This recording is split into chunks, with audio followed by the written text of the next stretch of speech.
What it do, Royal fam, man? Thank you for tuning in today, man. Hey, I thank you for tuning into this particular show. Today's show is my top 5 B-sides of your main man, Jay-Z. That's right, Jigga Man himself. My definition of a B-side is, that's the song that don't really get the radio play, the video, you wish it had a video, or you wish you heard it on the radio, or when he comes to your town, you wish he performs it, right? I know when Jay-Z came back in 2014, I think, here in Birmingham, man, and I was just thinking like, I hope he perform this, I hope he perform this, I hope he perform that, you know, so, and he did form a few B-side tracks that I do like. This is my top 5 B-sides by Jay-Z. You know what I'm saying? I decided to break this up into 4 parts because he has such a longevity, you know what I mean? His longevity is so long, it's over 20 years now. So I decided to break it up in 4 parts. So this first section is going to be from 1996 to 1999. Let's get into it, baby. Okay, number 5. My number 5 song, yeah. The number 5 B-side song in the years 96 to 99 by your man Jay-Z. Coming of Age, the sequel with Memphis Bleek off the Hard Knock Life Volume 2 album. Man, this song here was a defiant moment in 97. This album came out in 1997. And that song with Memphis Bleek, at the time, Jay was taking over the game, literally, at the time. That's 98. You know, Big had just died in 97. And the avenue for Jay-Z opened up tremendously. And with the Hard Knock Life album, when he had the single Hard Knock Life, this was a song. You know, Jay had already had 2 albums out, 3 albums really, but if you count The Streets Is Watching, he had already had 3 albums out at that time. So by the time he dropped the Volume 2, and Memphis Bleek had was rising at this time too. So if you listen to the song Coming of Age and the metaphor of him coming back to the block, checking on and Memphis Bleek being told by the people that's around the block that, hey, you know, you should be getting that type of money, blah blah blah. You've been riding. It's like real life. It's almost like, he transferred the street game to the music industry at the same time, because it's exactly the same. You know, it was no different. You know, you had people saying, hey, Jay is doing this right here, man, you should be here, you've been ride with him. So it was good to them to put that on wax, how they did. You know, we wild out in Vegas, styled on haters, you know what I'm saying? So you know how you know what I'm saying, when Jay said, people think I fell out the loop. The last time they see me hopping out the coupe, I hopped out in the suit. Look at this nigga Jay, trying to take my shine. So how I ain't say that verbally, but had some shit on my mind, you know. So just the whole aspect of how it was going at that time in 97 or in 98, 97, 98 when this album did drop, you know. So 98 is when this album, 97 when this album dropped, but 98 is when it, you know, when it was booming to all of us, you know what I mean? So that's my number 5. Let's get into number 4. My number 4 is Dope Man off the Volume 3 album. Number 4 is one of my personal favorites, man. Dope Man album, man. I don't know if y'all, for me, I know a lot of people say the Blueprint, and then they'll go from Blueprint to maybe the Black Album and Reasonable Doubts. And don't get me wrong, those are some top 3 albums, but that Volume 3, man, is when Jay took over.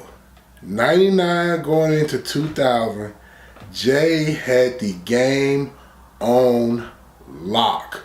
And Volume 3 was really, I don't know if you want to call it an album that was full of hits and just had to suffer to be B-sides. But Dope Man was definitely a B-side song. It might have, could have, I don't even think they would have played that one on the radio. I mean, I don't know. Could have been a hit, maybe not. Y'all leave in the comments, y'all tell me what y'all think. Could that have been a hit? But Dope Man, was so raw, and like I said, the metaphor, man, of the song where he talks about his album, distributing them as if it was dope. You know what I mean? How come you label your dope Volume 1 and spread it through the slums, fed it through the young with total disregard. Your Honor, the state seeks the maximum charge. So you know how he took that and flipped it, man, and really he gave game at the end of the song too. When he said, "No honor, I'm not gonna kill my people. I raised mine." So that song there, man, was for me. And in 1999, I think I might have been 16, 15 years old. And you know, one of the albums that was a soundtrack to my own personal life. So Dope Man is my number 4. It's one of my favorite songs by Jay-Z. So that's my number 4. Let's get into number 3. Number 3 is off the first album, Politics as Usual. Politics as Usual, man, was. I remember when I first heard it. I was younger. I was 1996. I think I was in Shreveport, Louisiana, with my brother. My brother was in the Air Force, man. I remember him having the Reasonable Doubt album, and he used to play. My brother played the hit song "Ain't No Nigga" all the time, and I remember the first time I heard Politics as Usual, and it was just the hook. It's me again. That shit. Do. Man, saw me skating through your town, with down, y'all relating. You know what I'm saying? Just how he was spitting it on there, man. The hook was just crazy. You know what I mean? That easily, I feel Politics as Usual could have been I think it actually could have been maybe a hit record. You never know. You know what I'm saying? I think Jay had the ability to make great songs, man. And he had the, privilege of picking, saying, well, this was going to be the hit and this was not. I think he had his pick from the little when it came to hit songs. And our number 2 song is So Ghetto off the Volume 3 album. We talked about this in the beginning. Volume 3, man, had so many songs, and then like the songs that were not hits could simply be hits. Point blank. It wasn't a B-side album. It was really, for me, 99 was a year of hits for him. And his songs, he crossed over songs. So that was something Jay was good about doing. He made B-side songs hits. And I think that was I think that's why Jay was so successful, because he made B-side songs hits. You know what I mean? But So Ghetto, man, he won me with that song. That's number 2 on the list. And I think it's number 2 on the list, simple fact, because he said, we tote guns to the Grammys, pop bottles on the White House lawn. I guess I'm just the same old Sean. And I think Jay found himself that year. On Volume 3, I think Jay really came into who he was as an artist. He tried different things, because Bad Boy was busting ass in 97, then Big died, then he tried to maintain it, because I think that's why you see on the cover of Hard Knock Life, Volume 2, where he's in front of the Bentley, he got the suit on. But in Volume 3, it was Rockaware, sitting on the thing like this, and it was like, I'm bringing the hood, I'm bringing the streets back. And that's what they did, Career crook, nobody rep Brooklyn like me. Chicken Man, Volume 3, I'm back looking like me. So, I think he found himself on that one, you know what I mean?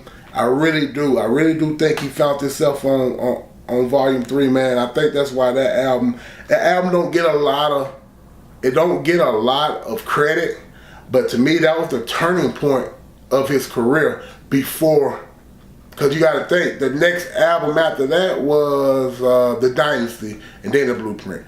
But the turning point of his career for me was Volume 3. I think I know what Hard Knock Life did for him. I know what that album did for him. But Volume 3, when he won the streets and won it lyrically and won it like, I'm here. I do this for real. You know what I mean? And that leads us all the way up to the number one. Yeah. Number 1 B-side track by Jay-Z from the year 1996 to the year 1999. In my opinion, this is just all my opinion, guys. That's all it is, my opinion. So don't get yourself all in the rant. If you have a better top 5, or you feel like, give me your top 5. Leave them in the comments. But my number 1 is, drum roll,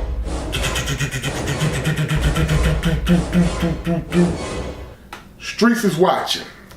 Streets is Watching, man, to me is the number 1 B-side from 96 to 99. And I'm gonna tell you why. And I think Streets is Watching ended up with a video. Only because it ended up with a video because Jay had this marketing scheme that nobody was doing back then. He decided to come out with his own street DVD where he put a whole bunch of B-side, made a whole bunch of B-side videos, put them on a DVD, kind of made it to a little movie, a little mini movie, and he sold them. And Streets is Watching was the name of the DVD. But that song, man, oh my goodness. I mean, if I shoot you, I'm brainless. But if you shoot me, you famous. What's a nigga to do? When the streets is watching, block keep clocking, waiting for you to escape. Make your first mistake, you can't ignore it. Man, that right there, man, was just real. It was real spill. It was real spill of what was going on for him. And anybody that's out here that's leveling up in what they're doing, or it don't matter what it is, people test you when you go on. You know what I mean? And that don't necessarily mean like in a gangster aspect. That just people test you when you out trying to do better and do better in life. They try to test you. They try to test you and see and try to bring you back down the gutter. And, if you go back down there with them, it's almost like, it's your fault because you let them drag you there. So Streets is Watching, man, is something. And if you out here trying to do things out here in the streets, trust me, they are watching you. I mean, I'm trying to do my thing. I know people are waiting for the failure more than they're waiting for the success. You know what I mean?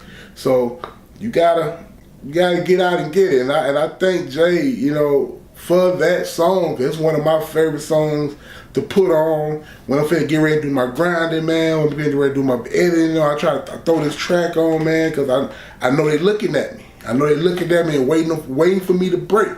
You know what I mean? A real spill. But man, Royal fam, man, I thank y'all for watching this video, man. If you have any of your top 5s in between this year, man, please leave them in the comment. Let me know what your top 5s is, Royal fam.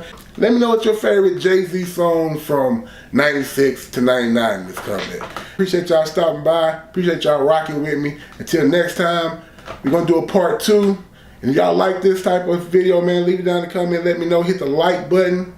If you don't like it, just don't hit nothing. Just not like it. You know what I mean? But if you like it, hit the like button, man. Comment, tell me you like it. We're going to try to do a part 2 from the year 2000 to 03. And I'm going to give you my takes on those songs and those albums and what's going on at that particular time. All right, man. Till then, man, be good. Peace. Check. Look, if I shoot you, I'm brainless. But if you shoot me, then you famous. What's a nigga to do when the streets is watching? Blocks keep clocking, waiting for you to break. Make your first mistake, can't ignore it.